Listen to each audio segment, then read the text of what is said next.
ही जी आई आहे ना, या आईविषयी सांगल एवढं कमी आहे. जी फक्त तुमच्या आमच्या करता जगते ती आमची आई असते.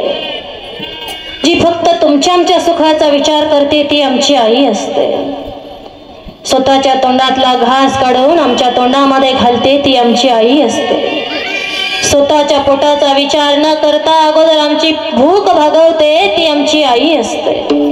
जी फक्त आमच्यासाठी जगते, आमच्यासाठी लढते, आमच्या हिताचा विचार करते ती आमची आई असते. ही जी आई आहे ना, ही स्वतः करता कधी जगत नाही माई बापा हो, हे लक्षात ठेवा. एक राजा नावाचा मुलगा होता. वडील वारले होते. त्याची आई आणि हा राजा दोघंच राहत होते.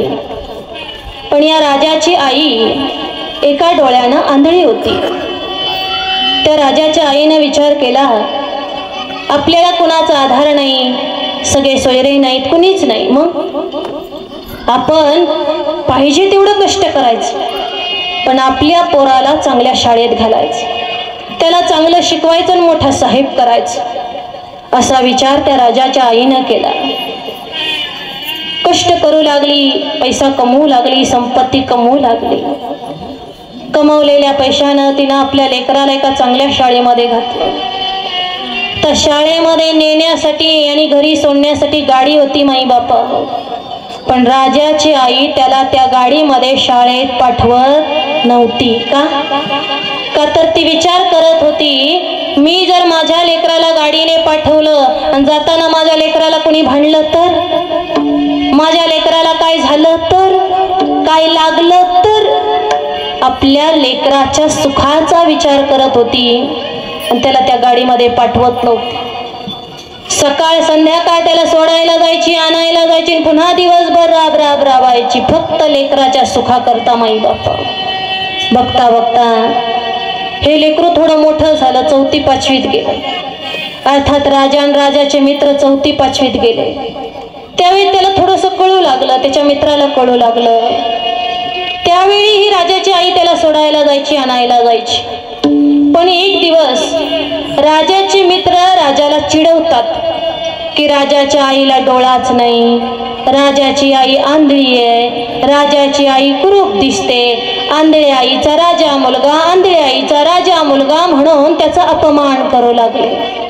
त्या गोष्टीचा राजाला राग आला, त्याला दुःख झालं. एवढं दुःख झालं की दुःखाच्या भरात त्याला आपल्या स्वतःच्या आईचा सुद्धा राग आला. एवढा राग आला माई बापा की हे 4थी 5वीतलं पोरग घरी गेलं आणि आईला फाड फाड फाड बोलू लागलं. आई, आजपासून तू माझ्या शाळेमध्ये कधी सुद्धा यायचं नाही. काय झालं राजा? हे बघ आई, तुला मी सांगतो की आजपासून तू माझ्या शाळेमध्ये कधीच यायचं नाही. अरे काय झालंय तरी सांग. अरे मी तुला सोडायला येते, आणायला येते, तुझ्या काळजीपोटी मी तुझ्या शाळेत येते रे. मी का तू शिकण्यासाठी तुझ्या शाळेत येते का? नाही ना. हे बघ आई, मला तसलं काही सुद्धा सांगायचं नाही. तू उद्यापासून माझ्या शाळेमध्ये यायचं नाही म्हणजे नाही. का?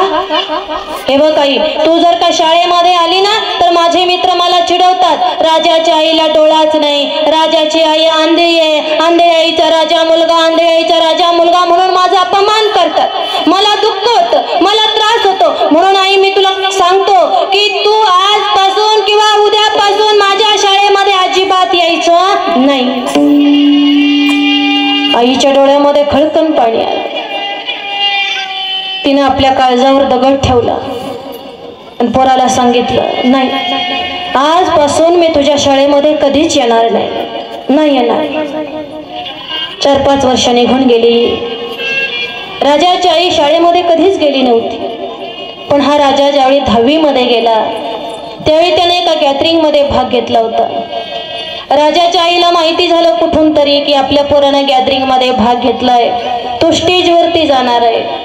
आता लक्षात घ्या बरं, पोरानं गॅदरिंग मध्ये भाग घेतला याचा आनंद जास्त नाही आईला, आपलं पोरग स्टेजवरती जाणार आहे याचा आनंद जास्त आहे त्या आईला.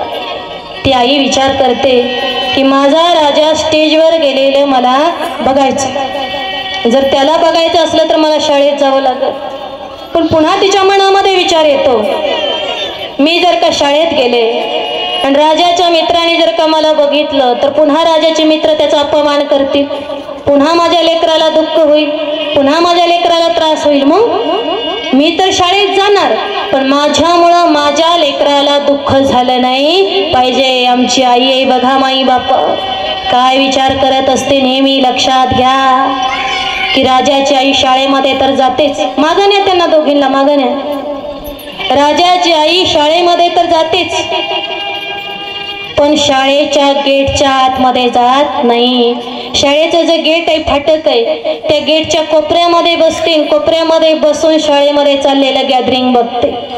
बघता बघता तिचा राजा नावाचा मुलगा स्टेजवरती येतो.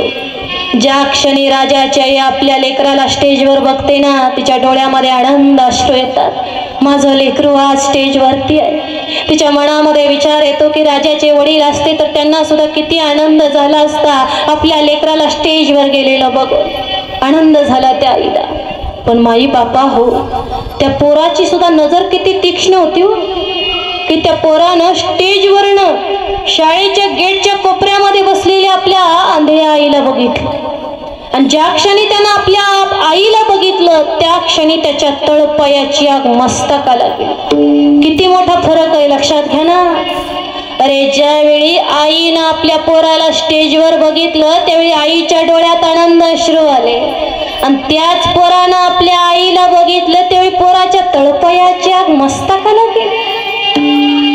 राग आला त्या पोराला, एवढा राग आला की ती पोरग घरी आलं आणि पुन्हा आईला फाड फाड फाड बोललो की आई, तुला सांगितलं होतं ना माझ्या शाळेमध्ये येऊ नको म्हणून, का म्हणून आली होतीस ग तू माझ्या शाळेमध्ये, कशाला आली होतीस ग? अरे राजा, मला तू स्टेजवर गेलेला बघायचं होतं म्हणून मी तुझ्या शाळेमध्ये आले होते रे.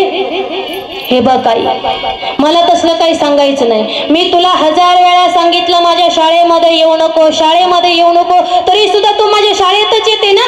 का म्हणून येत असते का माझ्या शाळेमध्ये?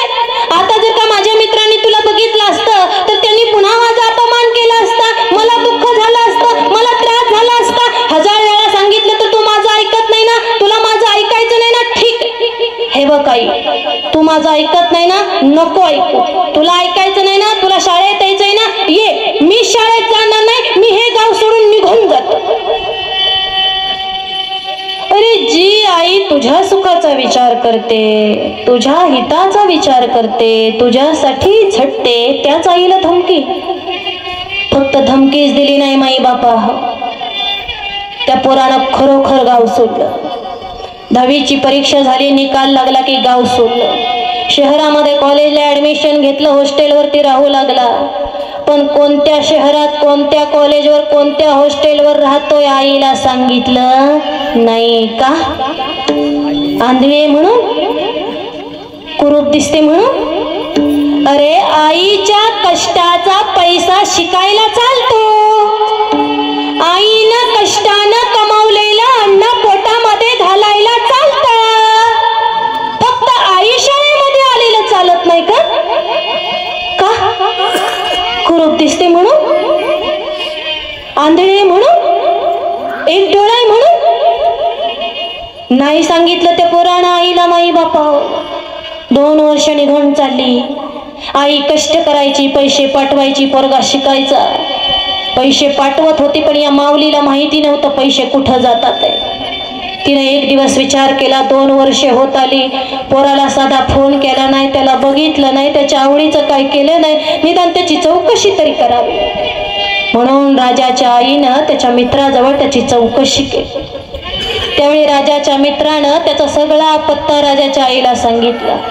त्यावेळी तिनं विचार केला, 2 वर्ष झालं पोरावर बोलली नाही, त्याच्याकडे गेली नाही, आता एवढ्या दिवसाने गेल्यावर पोरगा मला काय सुद्धा म्हणणार नाही, त्याच्या आवडीचं पदार्थ करते आणि राजाला भेटायलाच जाते.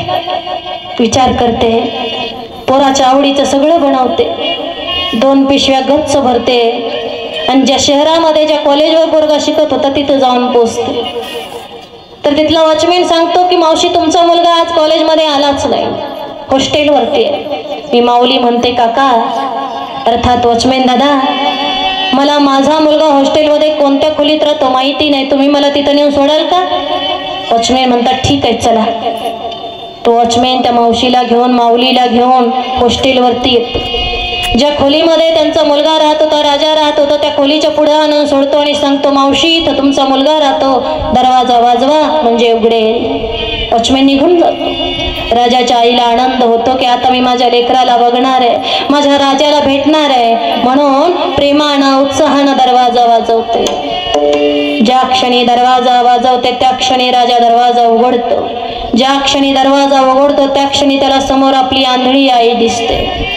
ज्या क्षणी आई दिसते त्या क्षणी या राजानं आपल्या आईला म्हणायला पाहिजे होतं की नाही माई बापा हो आई तू आलीस होय आई, 2 वर्ष झालं फोन नाही आई, तुला भेटलो नाही आई, तू माझ्यासाठी कष्ट करते, मला शिकायला पैसे पाठवते, आई मी चांगलं शिकतोय बघ, तू माझी काळजी करू नको, बरं झालं आई तू आली, आई ये ना, आई बैस ना, आई पाणी घे ना, म्हणायला पाहिजे होतं की नाही. नाही, त्यानं आईला बघितलं आणि तिथंच हा आईला म्हणतो आई तू इथं, अगं आई तू इथं कशाला आली. ती राजाची आई म्हणते अरे राजा 2 वर्ष झालं तुला बघितलं नव्हतं, बोलले नव्हते रे, तुला बघावं असं वाटलं, भेटावं असं वाटलं रे, तुझ्या आवडीचे पदार्थ मी तुझ्यासाठी करून आणलेत रे, हे बघ घे ना, तुला काय आवडते ते खा. हे बघ आई मला तसलं काही सुद्धा सांगू नको, मी तुला 1000 वेळा सांगितलं की माझ्या शाळेमध्ये येत जाऊ नको, तरी सुद्धा तू माझ्या शाळेमध्ये येतेस ग. अगं आता जर काही इथल्या माझ्या मित्रांनी तुला बघितलं तर माझे इथले मित्र सुद्धा माझा अपमान करतील, मला त्रास देतील, मला दुःख होईल, पुन्हा म्हणतील आंधळ्याईचा राजा मुलगा, तू कशाला आली इथं आई, आताच्या आता इथून चालती हो. अरे काय मागायला आली नव्हती तुझ्याकडे, ती द्यायला आली होती. या जगातली अनमोल माया अनमोल प्रेम द्यायला आली होती, मागायला आली नव्हती ती. पण त्या पोरानं दारातनं झाकलून दिलं, हातातल्या पिशव्या गळून पडल्या, माघारी तोंड फिरवलं, डोळ्यातून घळ अश्रू. राजाच्या आईनं विचार केला मी माझ्या लेकराला सुख देण्यासाठी त्याच्याकडे जाते, पण माझं त्याच्याकडे जाणं जर त्याला दुःख देत असलं तर त्याच्याकडे जाऊन फायदा काय आहे. मग नाही, आजपासून पोराकडे कधी सुद्धा जायचं नाही. तिने ठरवलं आजपासून कधी जायचं नाही. गेली पुन्हा ही माऊली पोराकडे, माई बाप नाही गेली. त्याची 12वी पूर्ण झाली, पुण्याला गेला, 4-5 वर्षाचा कोर्स केला, चांगल्या नोकरीला लागला, पगार वाढला, मनानेच मुलगी बघितली, लग्न केलं, त्याला एक पोरग झालं, ते चालू बोलू लागलं तरी आईला माहिती नाही. पण एक दिवस राजाच्या मित्राची आणि राजाच्या आईची भेट झाली आणि राजाच्या मित्रानं राजाच्या आईला सांगितलं मावशी तुम्ही आजी झालाय म्हटलं की त्या राजाच्या आईला एवढा आनंद झाला माई बापा हो की मनामध्ये जेवढं दुःख होतं, जेवढा राग होता, तेवढा सगळा निघून गेला आणि मी आजी झाले याचा आनंद राजाच्या आईला झाला. काय या आज्यांचं नातवंडामध्ये गुंतलेलं असतो, किती प्रेम, किती माया, किती वात्सल्य. अरे भगवंतानी निर्माण केलेलं अनमोल नातं माई बापा, आजी आजोबा आहे तोपर्यंत बिलगून घ्या, भेटून घ्या. पुन्हा हे प्रेम नाही, पुन्हा ही माया नाही. आनंद झाला राजाच्या आईला, मी आजी झाले. सगळा राग सोडून दिला आणि विचार केला आता नातवंड बघायला आपण नक्कीच जायचं. एवढ्या वर्ष झालं गेलो नाही, आता नातवंड बघायला गेलो पोरगा काय सुद्धा म्हणणार नाही. म्हणून नातवंडाला कपडे घेतली, खायला घेतलं, पुन्हा 2 पिशव्या गच भरल्या आणि ही माऊली त्या राजाच्या मित्राकडून पत्ता घेऊन पुण्यामध्ये जिथं राहत होता तिथं जाऊन पोचली. दरवाजाच्या समोर गेली आणि बेल वाजवली. ज्या क्षणी बेल वाजली त्या क्षणी सुनेनं दरवाजा उघडला. ज्या क्षणी सुनेनं दरवाजा उघडला त्या क्षणी समोर सासू दिसली. पण सुनेला माहिती नव्हतं ही सासू आणि सासूला माहिती नव्हतं ही सून आहे. शहरामध्ये राहणारी ती पोरगी, तिनं दार उघडल्यानंतर बघितलं समोर एक गावठी स्त्री, अंगावर मळकट साडी, कानाला स्कार्फ बांधले, हातामध्ये 2 पिशव्या आहेत, एका डोळ्यानं आंधळे, थोडीशी कुरूप दिसते. म्हणून ती पोरगी डायरेक्ट या राजाच्या आईला बोललीच नाही. तिनं हॉलमध्ये बसलेल्या आपल्या नवऱ्याला आवाज दिला, अहो दरवाजामध्ये कोण आलंय बघताय का.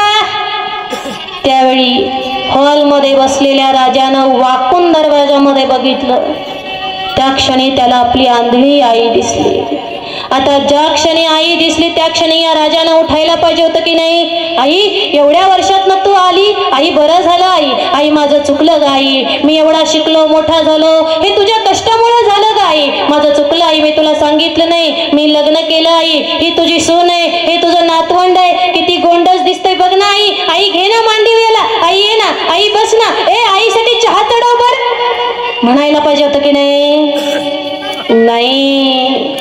यानं आईला बघितलं आणि बसल्या जागेवरूनच बायकोला म्हणतो, अगं असेल एखादी भिकारीन, वाढ तिला काहीतरी म्हणजे जाईल. अरे, या जगातली सगळ्यात मोठी श्रीमंती म्हणजे आमची आई आहे, माई बापा. आणि या सगळ्यात मोठ्या श्रीमंतीला हा भिकारीन म्हणतो.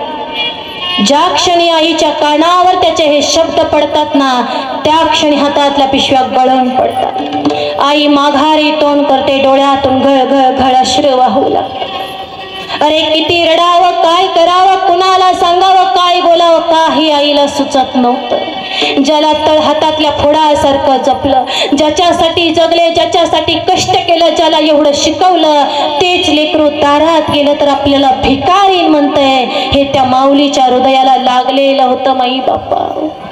माघारी जाता जाता तिने ठरवलं, नाही, आपण लेकराकडे त्याला सुख देण्यासाठी येतो, पण आपलं येणं त्याला दुःख देत असेल तर इथून पुढं कधीच यायचं नाही. मेला तरी 72, पोराला तोंड सुद्धा दाखवायचं नाही. ठरवलं तिला. पुन्हा नाही आली कधीच पोराकडे, नाही आली माई बाप. पण एक दिवस राजाच्या मित्राचा त्याला फोन आला की आपण गावाकडे शाळेमध्ये गेट टुगेदर करूया, सगळेजण मित्र एकत्र भेटूया. पण हा राजा म्हणतो, मला गावाकडे यायला जमणार नाही. का? कारण याला भीती वाटत होती, मी आज एवढा मोठा साहेब झालोय, गावाकडे गेलो तर आज पण माझी आंधळी आई तिथं शाळेमध्ये येईल, ती तिथं आली की आजही माझा अपमान होईल, म्हणून हा म्हणतो नाही जमणार. पण मित्राच्या हट्टापुढं त्याला वाकावं लागतं.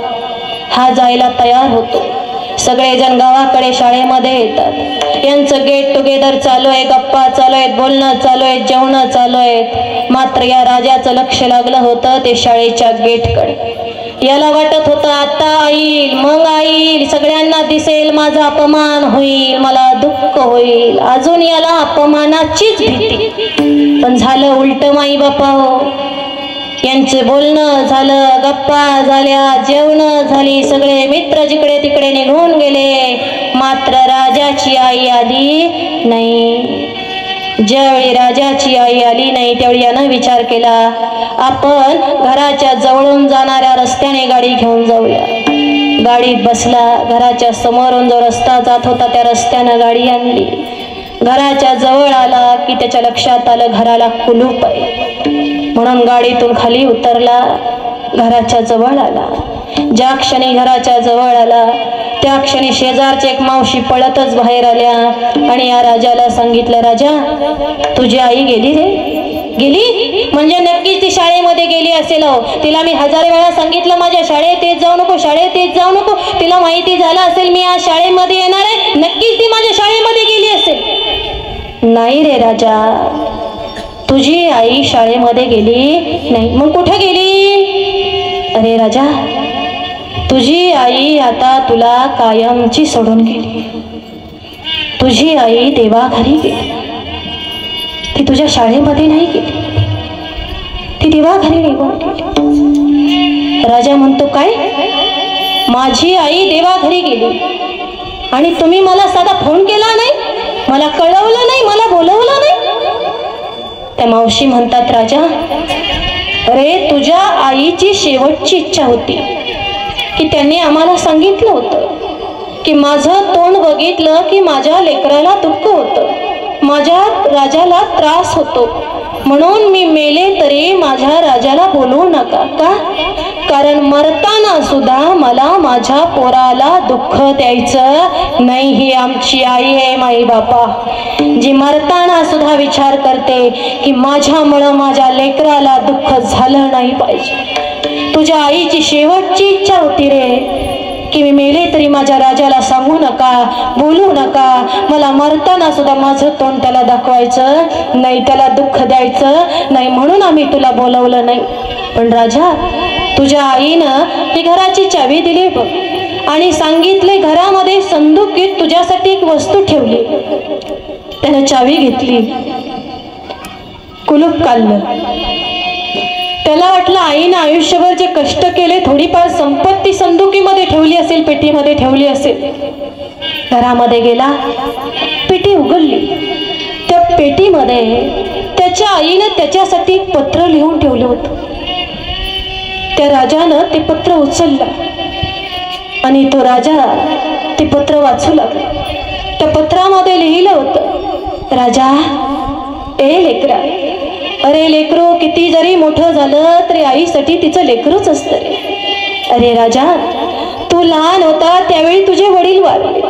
आपल्याला कुणाचा आधार नव्हता, आपल्याला कुणी सगळे सोयरे नव्हते. म्हणून मी विचार केला, रात्रंदिवस कष्ट करीन पण माझ्या पोराला चांगल्या शाळेत घालेन. राजा, मी कष्ट करायला लागले, पैसे कमवले, तुला चांगल्या शाळेमध्ये घातलं रे राजा. मी कष्ट करत होते, तुला शिकवत होते. पण राजा, एक दिवस मी कामाला गेलेली असताना तू तुझ्या मित्राबरोबर खेळत होता.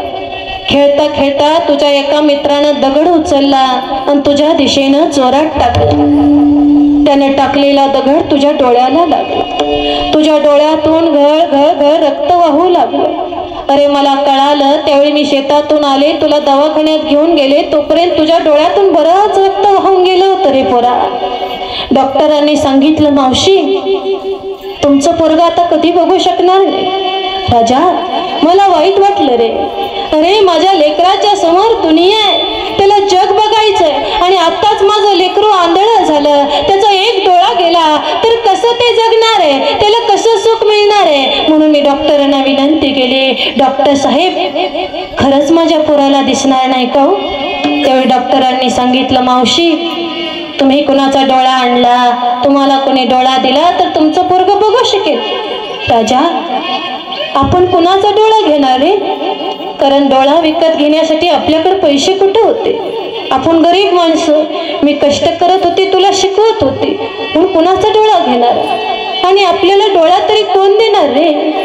म्हणून मी डॉक्टरांना विनंती केली, डॉक्टर साहेब, माझा डोळा माझ्या लेकराला चालेल का? त्यावेळी डॉक्टरांनी सांगितलं, हो मावशी, तुमचा डोळा तुमच्या लेकराला चालेल. त्यावेळी मी डॉक्टरांना सांगितलं, डॉक्टर साहेब, तुम्ही माझा डोळा काढा आणि माझ्या राजाला बसवा.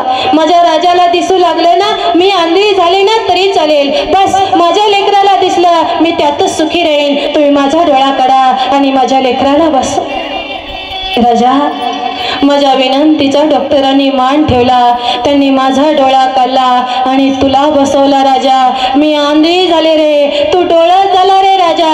मला आनंद वाटला रे राजा, माझ्या लेकराला दिसू लागलं, माझं लेकरू आता जग बघणार आहे. पण हे पोरा, मला आता खरंच वाईट वाटतंय रे, दुःख वाटतंय रे की मी माझा डोळा तुला दिला.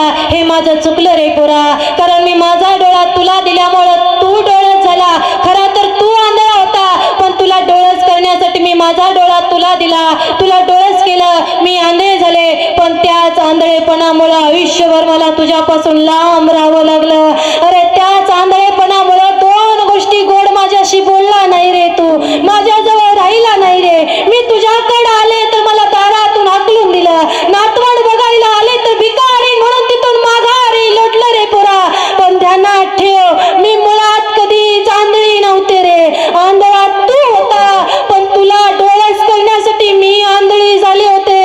राजा, ध्यानात ठेव, मी मुळात कधीच आंधळी नव्हते, मी जन्मता आंधळीच नव्हते रे, मी तुझ्यासाठी आंधळी झाले होते, तुझ्यासाठी आंधळी झाले होते. ज्यावेळी राजाने हे पत्र वाचलं ना माई बापा, त्यावेळी त्याच्या डोळ्यातून गळगळ गळ अश्रू वाहू लागले. त्याच्या अश्रूंनी हातातलं पत्र भिजून, आता याला वाईट वाटत होतं, आता याला दुःख होत होतं. आता हा म्हणत होता, आई, आई, माझं चुकलं ग आई, आयुष्यभर तू माझ्यासाठी झटले, माझ्यासाठी राबले, मी आंधळा होतो, मला डोळस करण्यासाठी तू तुझा डोळा दिला, तू आंधळी झाले, माझं चुकलं ग आई, मी तुला ओळखू शकलो नाही ग आई, पण मला माफ कर ना ग आई. इथून पुढे मी असं नाही करणार गाई. आई एकदा माघारी ये ना गाई, माझं चुकलं गाई. आई एकदाच ये ना ग माघारी. चुकलं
तुझं म्हणत होता, आता माफी मागत होता, आता आईला माघारी बोलत होता.